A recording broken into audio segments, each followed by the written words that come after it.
Apocalipsis capítulo 5 y hoy vamos a iniciar el estudio de este capítulo que es breve. Lo vamos a abarcar en 2 sermones, por lo que el último sermón de final de año va a ser de este capítulo del libro del Apocalipsis. ¿Me escuchan bien todos? ¿Sí? Sí. Bueno, gloria a Dios.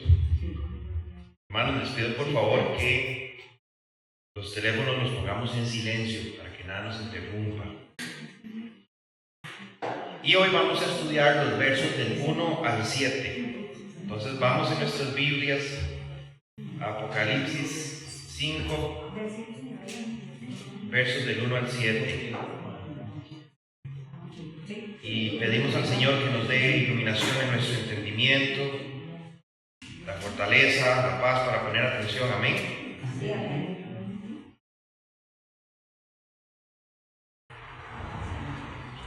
Dice: vi en la mano derecha, verso 1, vi en la mano derecha del que estaba sentado en el trono un libro escrito por dentro y por fuera, sellado con 7 sellos. También vi un ángel poderoso que proclamaba a gran voz: ¿quién es digno de abrir y de desatar sus sellos? De abrir el libro y de desatar sus sellos. Pero ninguno, ni en el cielo, ni en la tierra, ni debajo de la tierra, podía abrir el libro, ni siquiera mirarlo. Y yo lloraba mucho porque ninguno fue hallado digno de abrir el libro, ni siquiera de mirarlo. Y uno de los ancianos me dijo: no llores, he aquí el león de la tribu de Judá, la raíz de David, ha vencido para abrir el libro y sus sellos. Y yo lloraba mucho porque ninguno fue hallado digno de abrir el libro, ni siquiera de mirarlo. Y uno de los ancianos me dijo: no llores, he aquí el león de la tribu de Judá, la raíz de David, ha vencido para abrir el libro y sus 7 sellos. Y en medio del trono y de los 4 seres vivientes y de los ancianos vi un cordero de pie como inmolado. Tenía 7 cuernos y 7 ojos, que son los 7 espíritus de Dios enviados a toda la tierra. Él fue y tomó el libro de la mano derecha del que estaba sentado en el trono. Vamos a quedar ahí. Después de la majestuosa visión que tiene Juan en el capítulo 4, donde es llevado a esa dimensión, ¿verdad?, que nosotros llamamos el cielo, pero en realidad es la eternidad de Dios. Él ve a Dios sentado en su trono como tal y lo describe su santidad absoluta, su soberanía inconquistable. Y el capítulo 5, hermanos, es la continuación de esa... ¡Ay, es cortico! Gracias, hermano. Dios lo bendiga por eso. Bueno, les decía, esta visión del capítulo 5 es una continuación de lo que Juan ve en el capítulo 4. No es un cambio de escena, ¿verdad? No estamos cambiando a otra visión, es la continuación de la misma. En Apocalipsis 4 se nos muestra algo. Habíamos dicho que el centro del capítulo era el trono y Dios sentado en su trono. Ahora, eso nos mostraba quién gobierna, quién está gobernando el mundo y el aparente caos que hay en el mundo y los accidentes y las injusticias y los desórdenes y todas estas cosas. Aunque nosotros no lo podamos entender, Dios está gobernando el mundo. Él no ha perdido el control. Pero ahora el capítulo 5 nos muestra cómo y por medio de quién Dios gobierna el mundo. Y el capítulo 5 es la demostración de un plan soberano. Y aquí está, hermanos, el capítulo 5 es especial porque su corazón es la historia redentora únicamente a través de Jesucristo. No estamos en un simple acto simbólico, hermanos. Estos no son simbolismos, sino es el momento en el cual el cielo decreta públicamente quién es el digno y soberano para ejecutar el plan eterno de Dios. Hermanos, estos pasajes, este capítulo, responde a una de las preguntas más fundamentales del alma humana. ¿Quién tiene el derecho y la capacidad de dirigir el mundo? ¿Quién está en control del mundo? Hay preguntas existenciales en la humanidad, ¿verdad? ¿Por qué nacimos? ¿A qué vinimos? Pero una de esas, sumada a esas otras dos, es ¿quién dirige el mundo? ¿Somos los seres humanos los que dirigimos el mundo? ¿Es el azar? ¿Es el caos? ¿Verdad? Algunos tal vez han escuchado hablar de la teoría del caos, ¿verdad? Y todo esto, ¿quién dirige el mundo? Estamos en una roca que levita en el espacio, que acompaña a su estrella, el Sol, en un viaje por el universo conocido a cientos de miles de kilómetros por hora, y nadie tiene el control de nada. Qué aterrador sería eso, hermanos. Pero en el capítulo 5 encontramos quién es el que gobierna todas las cosas, y es nuestro Señor Jesucristo. Si Cristo dirige el mundo, no va a poder dirigir su vida, hermano. ¿Ah? Claro que sí, por supuesto. Y nos vamos a ir adentrando en esto para ir entendiendo lo que la palabra nos tiene hoy para nosotros. Número 1, vemos el libro. Juan ve un libro y entendamos los significados. Juan ve un libro en la mano derecha del que estaba sentado en el trono, y era un libro escrito por dentro y por fuera, sellado con 7 sellos. ¿Qué representa ese libro? ¿Quién era el que estaba sentado en el trono según el capítulo 4? Dios. Juan dice, vi a alguien que tenía apariencia de cornalina y de topacio, ¿verdad? Porque él no lo podía describir de una forma humana, comprensible. Juan lo que vio fue una luz incandescente que tenía una forma de cornalina, que tenía una forma de jade, ¿verdad? Pero dentro de esa visión aparece un antropomorfismo, porque Juan ve la figura de un hombre. Ahora, Dios hace eso para que entendamos nosotros los hombres qué nos quiere decir. El que estaba sentado en el trono, después de la visión del capítulo 4, ahora aparece con un libro. ¿En cuál mano? En la derecha. No se me ofendan los hermanos zurdos, ¿verdad? Pero en la Biblia la mano derecha, ¿de qué es sinónimo?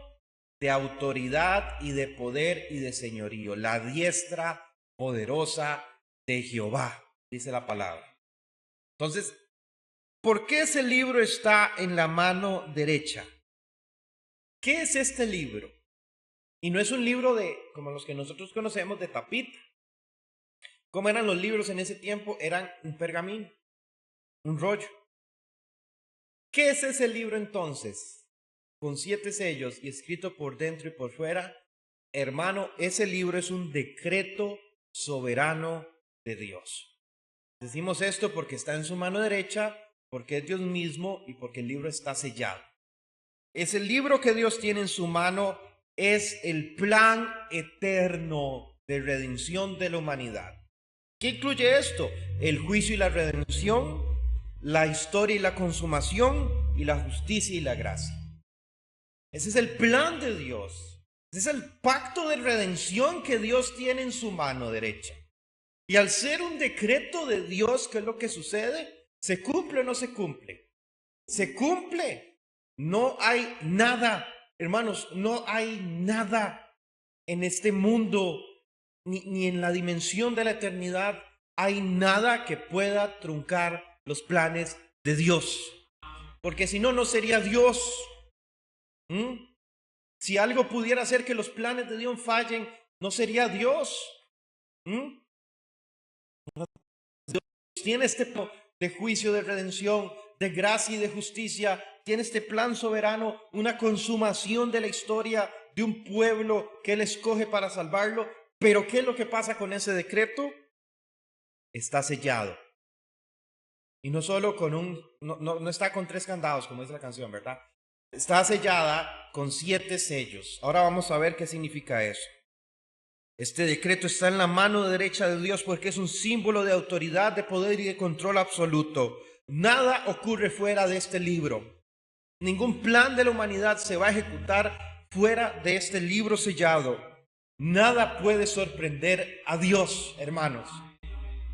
Como les he dicho muchas veces, cuando Adán y Eva pecaron, ¿qué dijo Dios? Mire, estos condenillos lo que hicieron. ¡Qué barbaridad!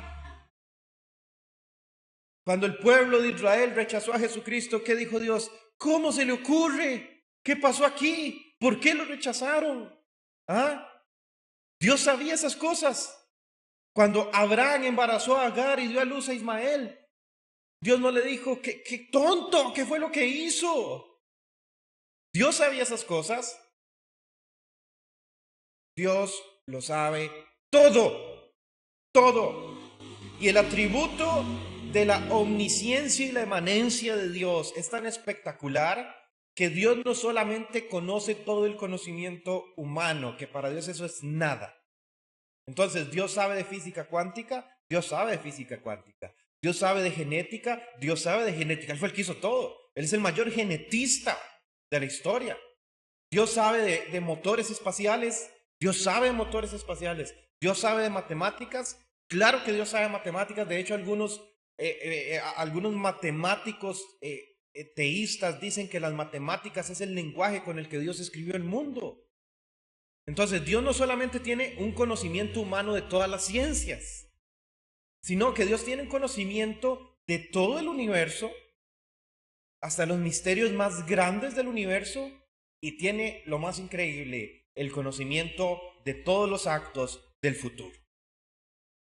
Porque Dios no solo está en el presente, Dios está en el futuro, está en el pasado y está aquí con nosotros. Por eso Él es omnipresente, indivisible y simple.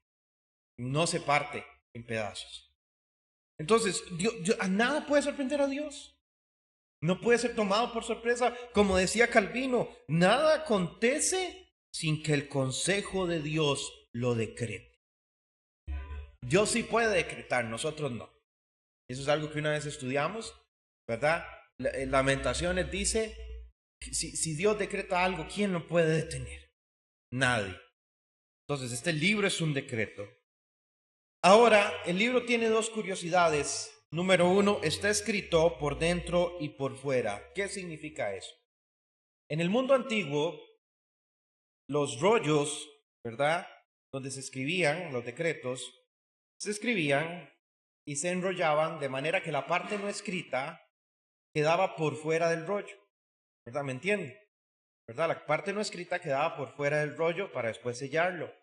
Pero este rollo dice que está escrito por dentro y por fuera. ¿Qué quiere decir esto?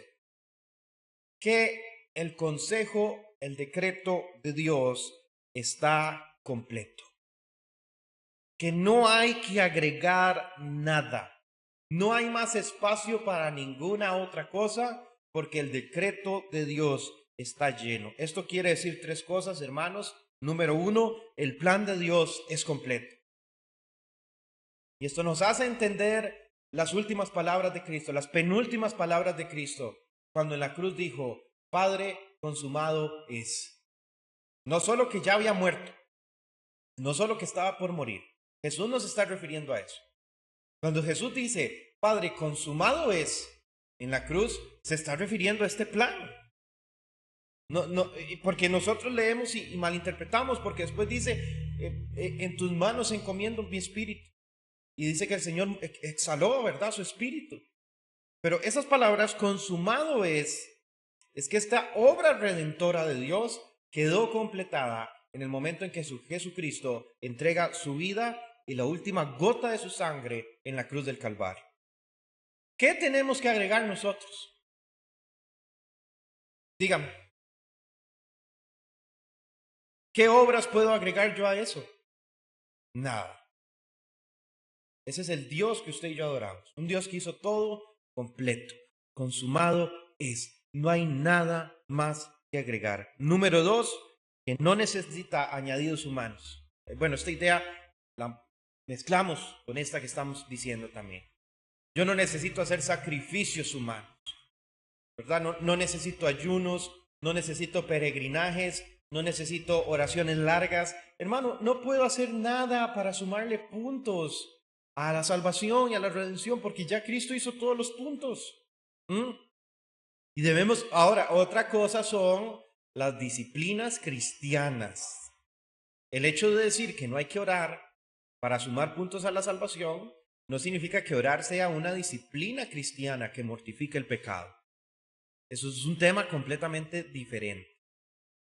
Entonces, hermanos, la tercera parte de esto, del libro sellado, escrito por dentro y por fuera, es que al plan de Dios no hay que hacerle correcciones. ¿Ustedes han escuchado hablar alguna vez de esta frase, fe de ratas? No fe de ratas, como algunos dicen, ¿verdad? Fe de erratas. Es un latinazo.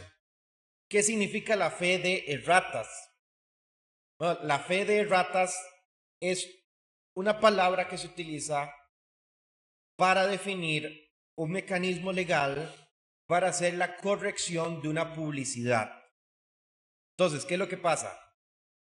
Digamos que el hermano Willy publica en la página de Facebook de la tienda de ellos dos todas las camisetas en 500 colones. Entonces todo el mundo va a la tienda y compra las camisetas en 500 colones. No, suave, suave. Antes de que eso pase, el hermano Willy publica una fe de ratas que dice que en la publicación tal del día tal se dijo que el precio de las camisetas era de 500 colones, pero en realidad el precio de las ofertas va a ser de 5,000 colones. Eso es una corrección. Eso es una corrección. Eso es una fe de ratas. En las noticias y en el periódico oficial de Costa Rica, La Gaceta, suelen venir muchas fe de erratas, de reglamentos, de decretos, cosas así que crean una confusión y se corrigen. El plan de Dios no tiene esto, hermanos. El plan de Dios no necesita correcciones de nada. ¿Por qué? Porque Él lo hizo todo perfecto. Entonces el Señor de camino no puede ir diciendo, uy, no, esto no era así. Uy, no, esto era con Israel. Uy, no, esto era con la iglesia. Uy, no, Dios lo hizo todo perfecto. Y nosotros debemos entender el plan de Dios desde su perfección, no desde la aparente corrección de errores. Que esa es una de las cosas que más le achaco al dispensacionalismo, porque el dispensacionalismo parece que al final de un periodo histórico a Dios no le salió bien algo, entonces hace como un tipo de corrección, ¿verdad? El ejemplo más claro de esto es la dispensación, lo que ellos llaman la dispensación de la ley a la dispensación de la gracia. Entonces, como el pueblo de Israel rechazó a Jesucristo, Cristo se volvió a los gentiles. Eso suena como una corrección. Eso parece una fe de ratas, ¿verdad? Y no es así, porque Dios sabía de antemano lo que iba a pasar con el pueblo étnico de Israel, ¿verdad? Que iban a rechazar al Señor, por lo tanto, nosotros los gentiles íbamos a tener participación como iglesia. Si la promesa de salvación hubiera sido únicamente para Israel, o ellos tuvieran una ventaja, la Biblia nos lo haría saber claramente. Pero hoy en día la iglesia es el Israel de Dios. La iglesia es el pueblo escogido por Dios. La iglesia, como dice la palabra, no es judío el que lo es en su interior, sino es judío el que lo es en su corazón. Nosotros, al ser pueblo de Dios, podemos decir que somos judíos espirituales, descendientes de Abraham a través de la fe. Amén. Ahora, el libro también estaba sellado con 7 sellos. ¿Qué significa eso? ¿Qué significa el número 7 en la Biblia? No es suerte. Una vez escuché a alguien, ¿verdad? ¿Qué significa el número 7 en la Biblia? Ah, suerte. No es suerte, hermanos. El número 7 en la Biblia significa perfección y totalidad. Y plenitud. Cuando algo la Biblia dice que es 7 veces, significa que es pleno, perfecto, que es total. Entonces, este libro sellado con 7 sellos, ¿qué implica el sello? ¿Qué implica el sello? Exacto, la imposibilidad de que sea abierto por cualquier persona. Eso es un sello, ¿verdad? Yo no sé si usted ha visto cuando clausuran un negocio, que la municipalidad pone un sello. El Ministerio de Salud, la municipalidad, el que clausure, pone un sello. Y si usted rompe ese sello, eso es un delito de rompimiento de sellos oficiales. Entonces, volviendo a las costumbres del pueblo antiguo, de las civilizaciones antiguas, algunos decretos estaban sellados porque solamente cierto tipo de personas podían abrirlos o se les permitía abrirlos. Okay, este libro tiene 7 sellos, o sea que es completamente cerrado. ¿Para quiénes? Para las criaturas. Vea usted esto, hermanos. Vayamos calzando las partes. El plan eterno de Dios, el plan soberano de Dios en su mano derecha, pero sellado, inaccesible para las criaturas. El misterio de Dios estaba ahí. Y las criaturas, ninguna criatura que había en el cielo, como vamos a ver ahora, podía abrirlo. Ahora, ¿por qué? ¿Por qué? El problema no era falta de información, de intelecto, de capacidad. El problema era la falta de dignidad. Y aquí encontramos una gran tensión teológica en la Biblia. El plan existe. Dios tiene el plan de redención para su pueblo.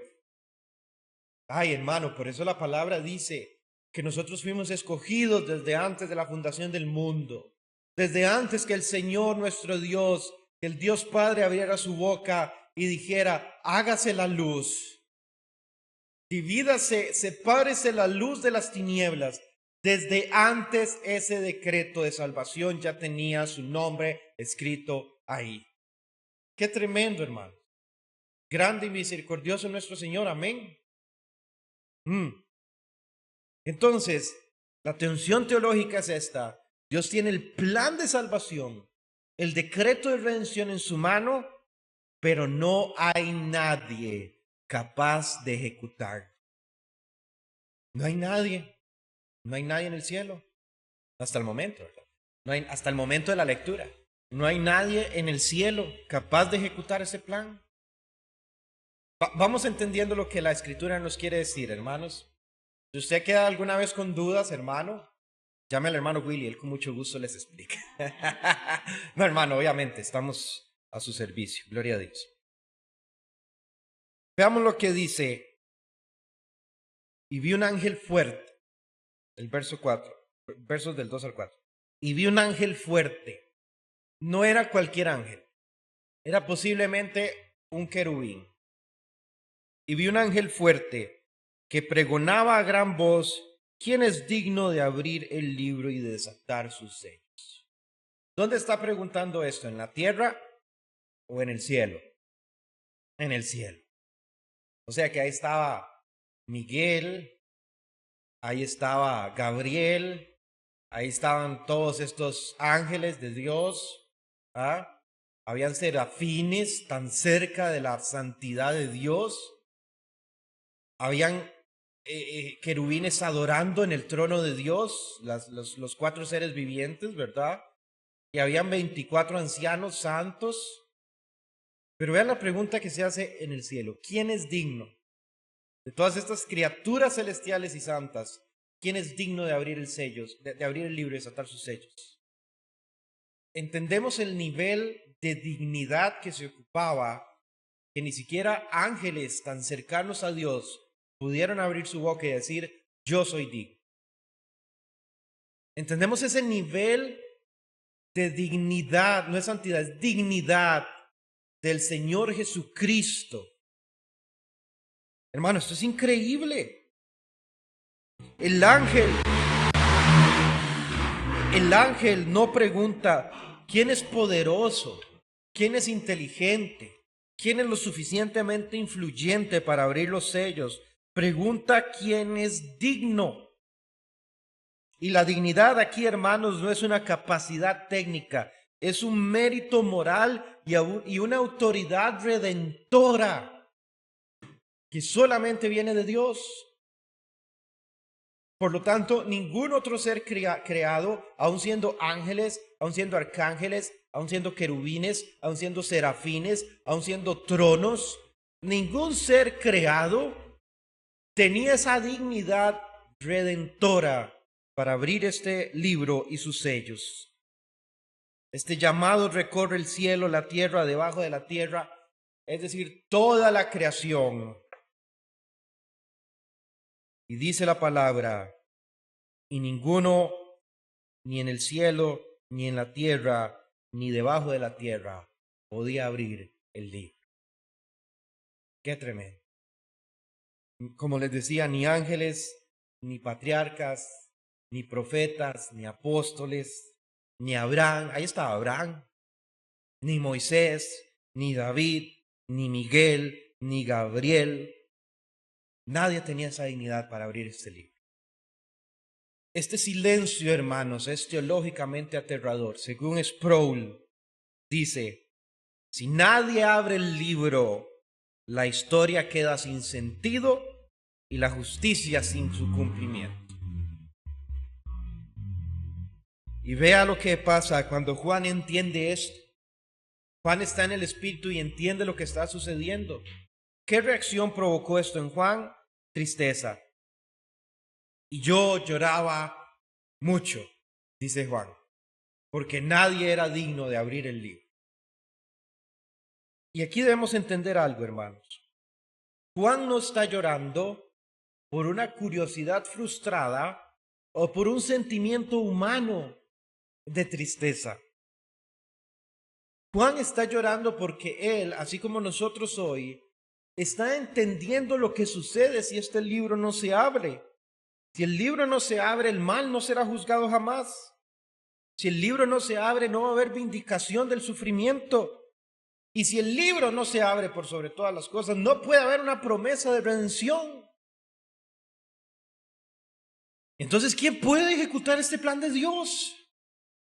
Y aquí es donde la historia cambia. Y este llanto de Juan, hermanos, es simbólico al llanto de toda la creación caída. Como dice Romanos 8, ¿verdad? La tierra toda gime por la manifestación gloriosa de Dios.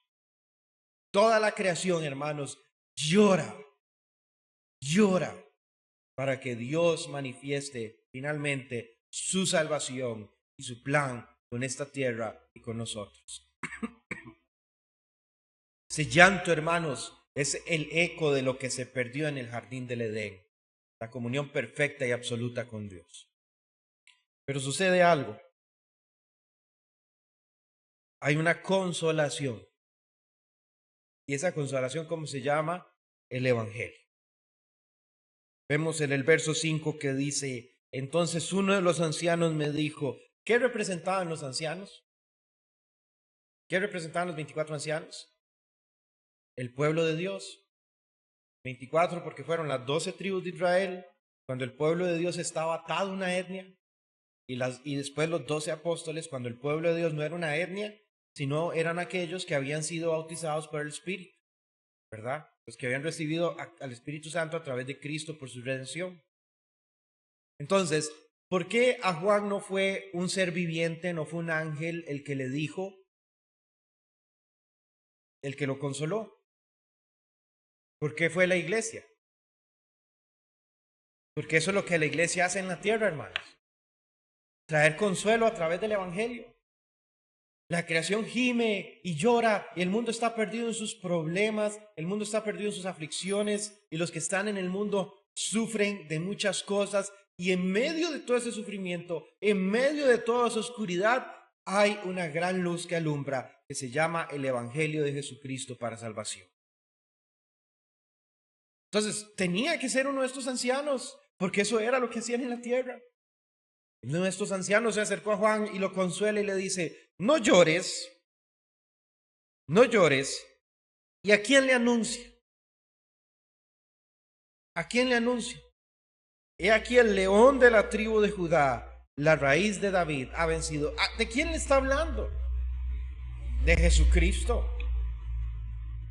De Jesucristo. Vean el poder del Evangelio, hermanos, que aún en los cielos se sigue predicando el Evangelio. ¡Qué tremendo! Y este anciano le dice a Juan, no llores. Hermanos, el Evangelio es una interrupción divina al llanto humano. Una persona está pasando por cualquier cosa, pero si Dios le permite escuchar el Evangelio, lo primero que va a recibir es consolación. No llores. Eso es lo que el Evangelio le dice a todos. No llores. No llores porque hay un Dios que te ama. No llores porque hay un Cristo que murió por ti. No llores porque hay un Dios que tiene tu vida en sus manos y las cosas que te han pasado no te han pasado por salado, no te han pasado por lo que sea. Las cosas que te han pasado porque todo es parte de un plan perfecto de Dios, aunque nosotros de momento no lo veamos. Eso es lo que dice el Evangelio, hermanos. El Evangelio no es pegar gritos con un megáfono. El Evangelio es: no llores, porque hay un Dios que tiene la solución para todo, hasta para la muerte. Se llama Jesucristo. Dios no ignora el dolor. Nosotros debemos de tener algo en cuenta. Dios no siente dolor claramente, pero Dios no ignora el dolor humano, sino que la palabra dice que Él está cercano a los quebrantados de corazón. Por eso el Evangelio nos dice eso: no llores, no lloremos, hermanos, porque hay un Dios que nos va a ayudar. ¿Cuántos lo creen? Amén. Después Juan le dice: ¿quién es el que tiene la solución a este problema? Le dice: el león de la tribu de Judá. Es una forma profética de referirse a Jesucristo. Lo encontramos en Génesis 49. Apunte Génesis 49 y léase toda la profecía que Jacob da a sus hijos, porque esa profecía es exquisita, hermano.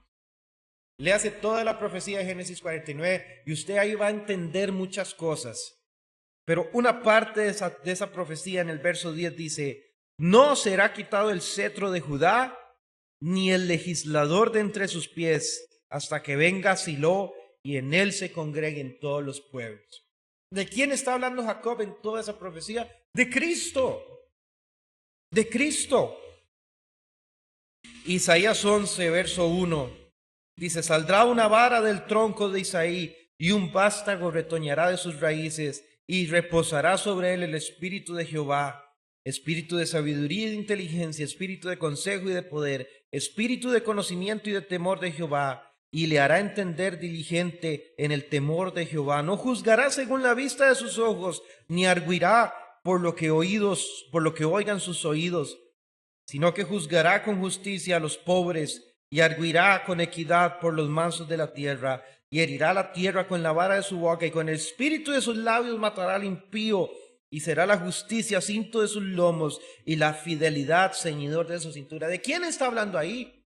De Cristo.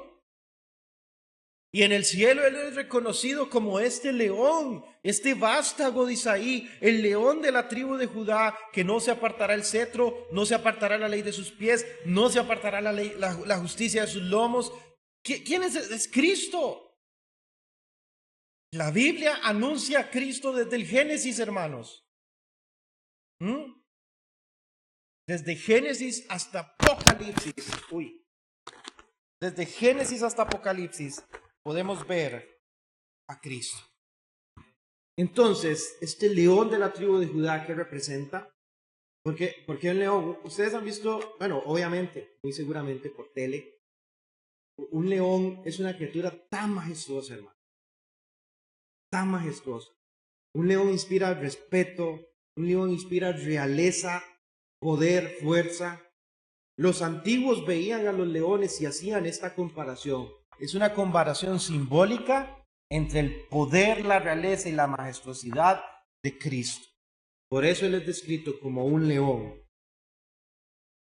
El anciano le está anunciando a Juan un Mesías conquistador, legítimo, heredero del trono de David. Y vea lo curioso de esto.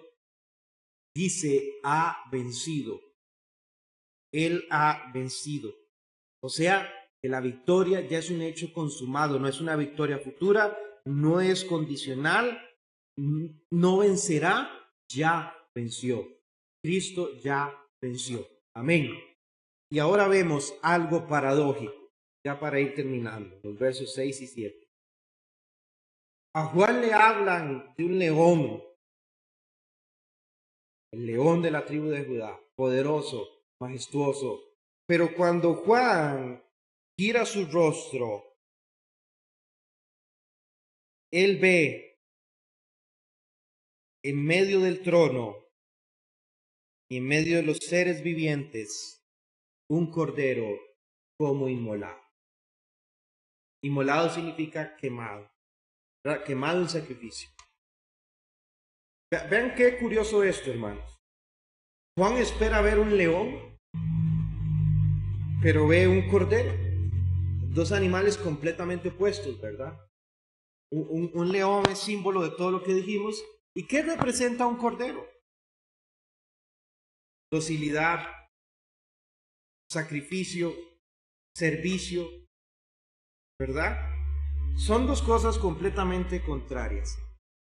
Y estamos delante de uno de los momentos más profundos de toda la Escritura. El león que vence como cordero. ¿Entendemos esto, iglesia? Si Cristo hubiera venido como el león, si Cristo hubiera venido como Dios a esta tierra, no hubiera existido la redención de pecado.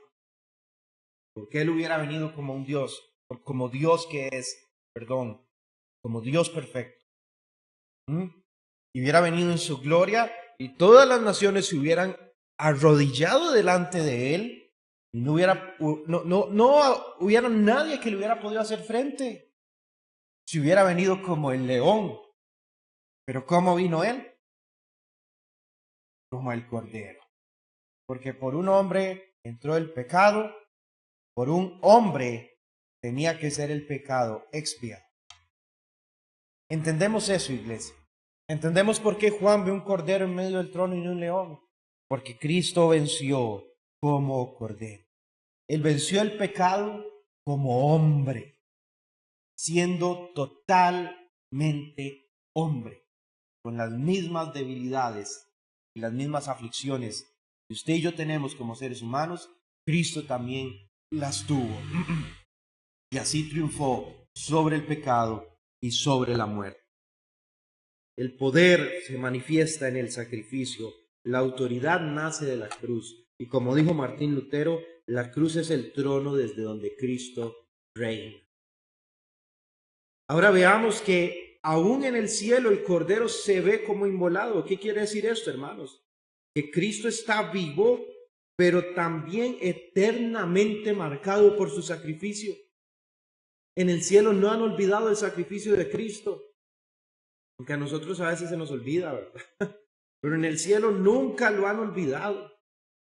En el cielo Cristo sigue reflejando la cruz y la gloria de sus heridas, amados hermanos, las exhibe como muestras del triunfo que Él logró para su pueblo. El cielo no ha olvidado el sacrificio, hermanos. En el cielo se sigue hablando de la cruz. Este cordero dice que tiene 7 cuernos y 7 ojos. ¿Qué significa esto? Cada vez que la Biblia nos habla de un cuerno, quiere decir poder. Los cuernos representan eso, poder. En la Biblia, ¿verdad? Representan eso, poder. Y los ojos representan plenitud de conciencia, de conocimiento, de visión. ¿Qué nos quiere decir esto? Que este cordero, aunque se vea como un cordero, es Dios pleno mismo, con todo el poder, con toda la autoridad, con toda la omnisciencia. Entonces, Cristo posee toda la autoridad, Cristo posee toda la sabiduría, Cristo posee toda la presencia, igual que Dios, porque Él es Dios. ¿Y cuál es el acto culminante de esto? Este cordero vino y tomó el libro de la mano derecha del que estaba sentado en el trono. ¿Qué quiere decir eso? Que Él es el único digno en el cielo para ejecutar el plan redentor de Dios. Gloria al Señor. ¿Qué concluimos de esto? Este primer sermón nos deja una verdad fundamental, hermanos. La historia del mundo no está en manos del azar, ni del caos, ni del poder humano, sino en las manos del Cordero que fue inmolado. Nada se abrirá sin Cristo, nada se juzgará fuera de Cristo, y nada se consumará sin Cristo. Hermanos, si Cristo es digno de abrir el libro, también es digno de dirigir nuestra vida. Si el cielo confía en el Cordero inmolado, la iglesia con más razón debe confiar y descansar en Él. Cuando no entendamos lo que Dios está haciendo, recordemos que el plan eterno de Dios está en las manos más seguras, en las manos del Señor. Muy bien, hermanos, aquí terminamos este primer sermón de estos primeros capítulos. En el próximo sermón vamos a estudiar qué sucede después de que el Cordero toma el libro, porque ya el cielo no permanece en silencio, sino que irrumpe en una adoración sublime y hermosa que vamos a estudiar el próximo domingo, si el Señor así lo permite. El Cordero, hermanos, no solo ejecuta el plan de Dios, sino que vamos a ver cómo en el cielo es adorado como Dios. Amén. Pongámonos de pie, vamos a orar.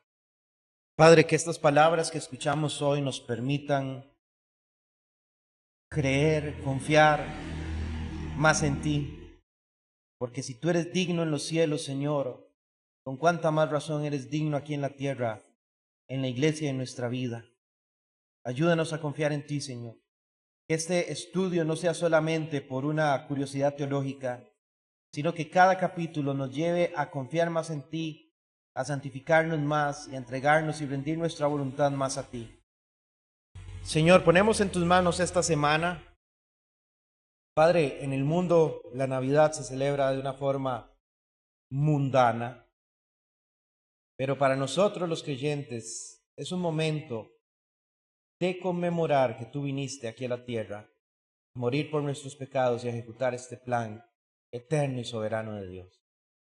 Señor, te pedimos para esta semana que nos permitas disfrutar con nuestras familias, que guarde nuestras vidas, que nos permitas, Señor, darte gracias y contentarnos con cualquiera que sea la bendición que tú vas a tener para nosotros. Señor, pero sobre todo, que todo lo que hagamos en estas fiestas sea para gloria y honra tuya. Te damos gracias, Señor. Levanta su mano, hermano. Hermanos, que el Señor los bendiga, que el Señor los guarde, que el Señor haga resplandecer su rostro sobre ustedes y ponga en ustedes paz. Hermano, de mi parte les deseo una muy feliz Navidad. Espero que la pasen muy bien con su familia.